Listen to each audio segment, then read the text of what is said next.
कि आचार्य भगवान कैसे तपस्वी हैं, कैसे मनस्वी हैं और कैसे सहनशील है वो रखता हूँ। एक दिन की बात है, एक स्थान पर विहार हुआ, हम लोग रात्रि विश्राम के लिए पहुंचे। हम तो लेट गए और आचार्य श्री लंबी देर तक सामायिक कर रहे थे। हम उस बात को समझ नहीं पाए, नींद बहुत आ रही थी, थक बहुत गए थे। आचार्य श्री बैठे तो बैठे, हम पीछे लगाई और लेट गए।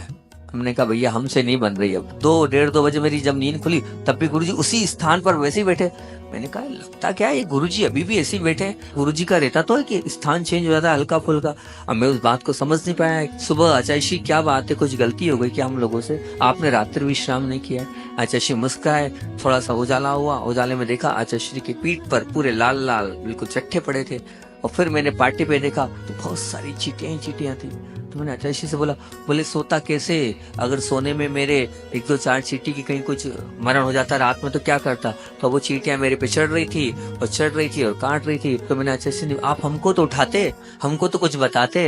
अरे बोले बता देता और कह देता, तुम लोग सब उपचार कर देते तो फिर ये इतना आनंद आता कि रात भर जो साधना करने का आनंद लिया है और इस आनंद में अपने आप को अपने आप में पहुंचा है, ये है साधना।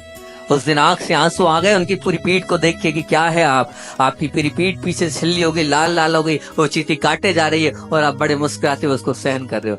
ऐसी साधना जब होती है तब कहीं जाकर जो है ऐसे उत्कृष्ट संत बन पाते हैं।